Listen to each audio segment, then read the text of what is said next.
Hi, this is Rabbi Marc Katz from Temple Ner Tamid in Bloomfield, New Jersey. And this week, among other things, we find the Priestly Benediction. Now, this prayer is one of the most famous prayers in all of Judaism. It says, Yivarechecha Adonai v'yishmerecha, may God bless you and keep you. Ya'er Adonai panav elecha v'yikuneka, may God cause God's face to shine upon you and give you grace. Yisa Adonai panav elecha v'yasem lecha shalom, may God always smile upon you and grant you a life of wholeness and peace. And for the next little bit, I want to concentrate on just one word, v'yikuneka. May God cause grace to fall upon you. Now, that word grace is something that we often struggle with in Judaism. In fact, it actually feels very Christian. But the truth is, grace is at the core of what Jewish theology is about.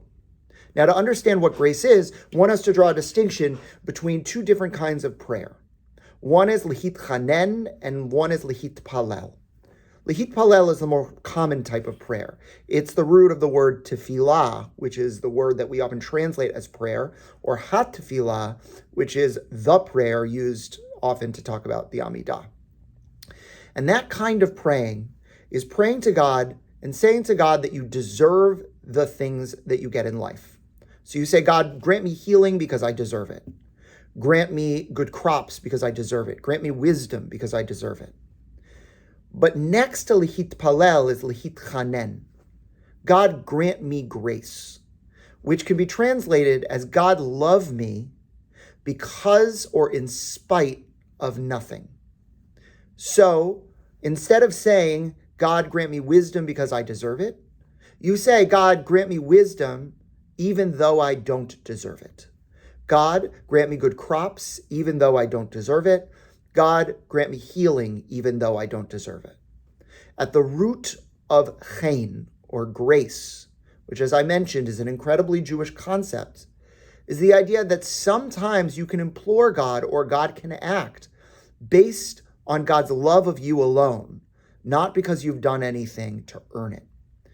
That idea of grace, by the way, is at the core of the High Holy Days as well. You probably have heard the prayer Avinu Malkeinu, right? Avinu Malkeinu, Chonenu ve'anenu.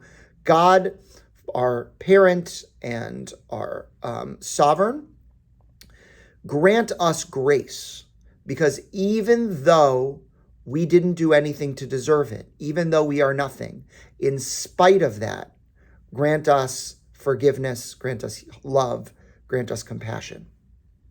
Now, at the core of our theology, which is that God can love us even if we've done nothing, is a very redemptive idea, which is that we can add grace to the world as well.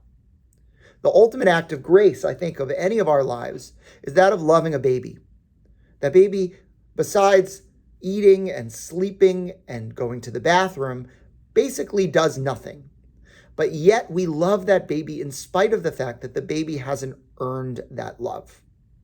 Fast forward, loving a teenager could mean loving the teenager in spite of the fact that that teenager does things to push us away and cause us potentially not to show that teenager love. If we're indeed meant to, in the words of our rabbis, walk in the footsteps of God, walk after God, behave as God does, imitatio Deo, then our goal is to learn to cultivate a sense of love of those who don't deserve it, whether they haven't earned it yet or whether they do the opposite. Our goal is to learn to live with grace of others too.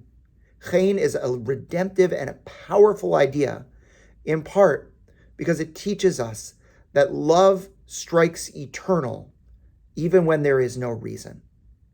And so now when we hear that prayer, said from parents to children, said, which I will do on Saturday, from rabbi to student when they become B'nai Mitzvah, or any of the other times where you would find the Priestly Benediction recited, and you hear that word chen, the goal is to realize that we can love even without someone having earned it.